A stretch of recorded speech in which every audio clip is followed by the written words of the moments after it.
What is going on, guys? In today's video I will show you the top 3 best builds in Borderlands 4. It doesn't matter if you like to charge straight into the chaos, command deadly minions from the sidelines, or turn the battlefield into a turret-filled war zone. I've got something here that will make your playthrough not only easier but also way more fun. Each build that I will cover today has its own flavor, its own strengths, and specific equipment that you will want to look out for along the way. By the end of this video, you will know exactly how to set up yourself up to speedrun through the endgame content. And remember, if you want to track these builds, look up the best items, the skill trees and power of building, then check my links in the description. And before we continue, let me introduce you to LegoFast, which is a software that ensures better and faster connection routes to game servers by eliminating connection issues with a single press of a button. All you need to do is sign up through their website, then download the software. Then when you have LegoFast on your computer, just log in, choose the game that you want to play. For us, it's Borderlands 4, then select your server region and then click boost, and that's it.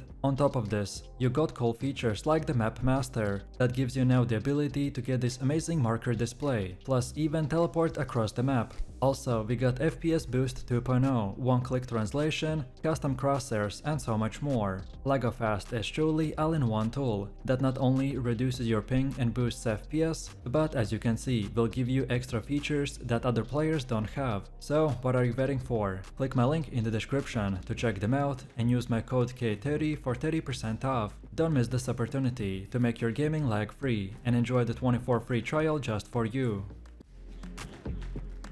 So moving over to the first one, which is the Onslaughter Amon build. If you're that kind of player who thrives on momentum, then this build is basically designed for you. The Onslaughter plus the Pyro class setup will turn the Amon into a sprinting inferno by tearing through the enemies with the rocket-powered punches while melting everything around you in fire. It's chaotic, it's aggressive, and it feels incredible to play because the faster and the harder you go, the stronger you actually get. Amon is the elemental class, so by default he leans into the raw elemental power. Our specific treachery build will make your fire our main weapon. With the pyroclast augment slotted into the Onslaughter, every time you activate it you will instantly refill your health and the shields. Then even spin up fiery storm and convert your melee into a rocket punches. The synergy here is perfect, stacking movement speed and sustain, while keeping the action flowing non-stop. And the best part is that the more you kill, the longer your action skill lasts and the faster you move. So instead of slowing down when things get tough, this build actually ramps up with intensity.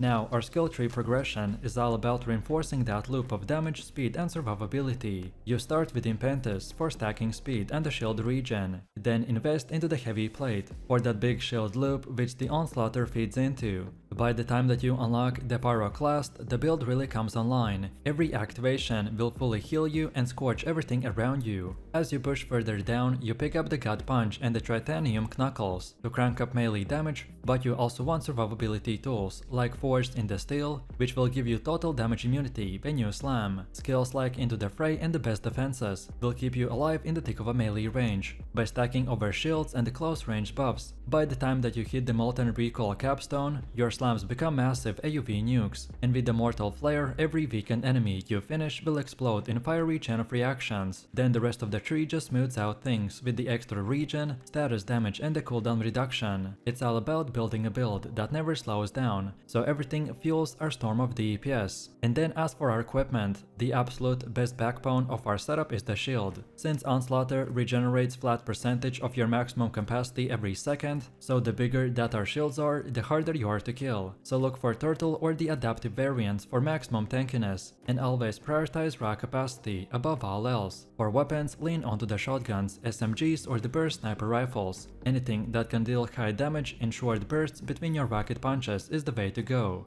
because your action skill automatically adds incendiary to everything, so you only really need to worry about covering armor and the shield resistances. Grab the cryo and the corrosive gun for armored enemies, and something shock or radiation based for the shields. And finally, enhancements and the rep kits will make a big difference here, so defensive modifiers and the lifesteal will let you stand in the middle of the chaos without flinching, while something like the Jacob's Crit ricochet enhancements turn the build into an even bigger spectacle. Overall, this build feels like playing a walking chaos. You're fast, you're on the fire and everything else is too.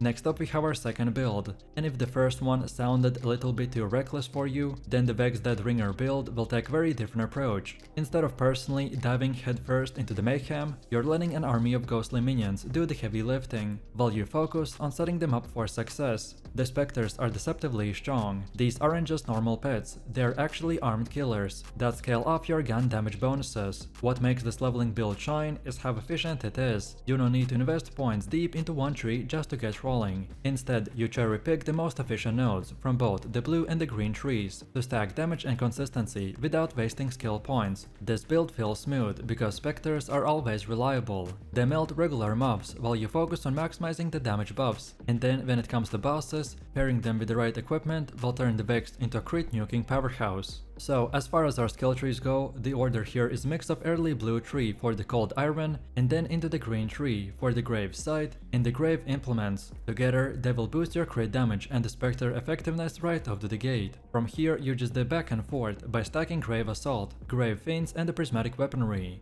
What's clever about this way of spending points is that you don't need to chase capstones early. Instead, we just grab the raw value nodes that directly increase our gun and the minion damage. Skills like the material components and recurrence will layer on even more scaling, while situational nodes like the blood sacrifice will give us sustain when you need it. There's also flexibility here depending on your gear. If you happen to get the penetrator augment on a throwing knife, then you can shift points into the bloodletter, since guaranteed crits will suddenly make the damage over time effect worth more investing. But if not, then just stick with the straight multipliers, like enhancement for the smoother leveling curve. And now as for equipment, the Penetrator Augment is the single most important piece of gear for this build. It essentially turns your throwing knife into a guaranteed crit machine, which when paired with the Bloodletter will make the bosses melt in seconds. If you see it, then hold on to it because it stays relevant all the way through the campaign. Then for guns, you can get away with almost any kinetic weapon, since the build stacks kinetic synergy so well. Shotguns in particular will shine, because of their naturally high base damage, which scales beautifully with the crits and the Bloodletter procs. You don't really need to chase specific items early, just prioritize big numbers and reliable bursts. And as for the rep kits, anything that keeps your damage flowing will work wonders. Amp damage multipliers will make your shotguns absurd, while cooldown reduction will keep your dead ringer rolling. And then the lifesteal or movement speed smooths out the pacing of the fight. So in short, the Vex Deadringer build is consistent, forgiving and incredibly effective for both mobbing and boss fights. It's the perfect pick for players who want a strong performance without needing to activate a bunch of mechanics mid-fight.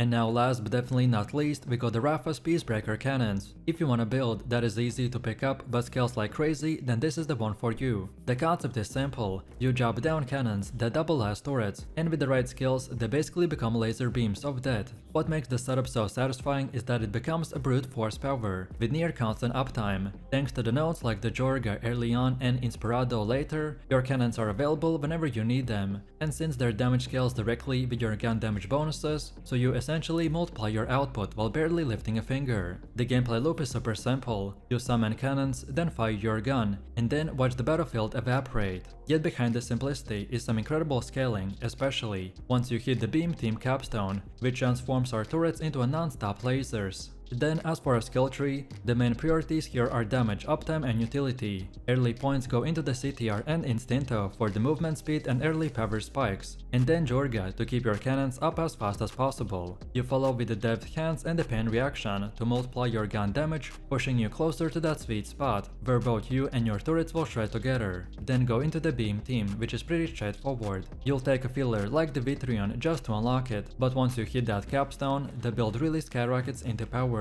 After that, nodes like Inspirado and the El Alacran will round out utility, while Temerio and Soldado will add insane multipliers to your damage output. There's also some wiggle room near the end. If you're dying too often, then you can swap some of these damage points into survivability nodes without losing too much on efficiency. But for most players, stick with my specific setup, as this aggressive route will pay off in the endgame. And now finally, let's go over to the best equipment. Gear-wise, Rafa is refreshingly flexible, because your turret turret scale with all of your damage buffs, you don't have to stress about finding a hyper-specific weapon. Just pick whatever feels strong in the moment, ideally something with a solid status effect to complement your cannons. That said, certain underbarrel attachments are borderline broken here, so spread launchers, knife launchers, and the taser attachments will all perform, and you can even cycle through the weapons to bypass their cooldowns. This is definitely worth experimenting if you stumble into one of these setups. As for the rep kits, the usual ones will work great, so amp damage for boss melting, lifesteal to keep you alive in the chaos, and the movement speed to stay mobile. The nice thing here is that nothing feels mandatory, you will be strong regardless, but the right gear just pushes things over the edge. So altogether, the Rafa Peacebreaker cannon build is straightforward, powerful, and incredibly beginner friendly. You just drop turrets, shoot guns, and watch everything disappear. Sometimes using a simple but powerful build is really the best way to enjoy a game.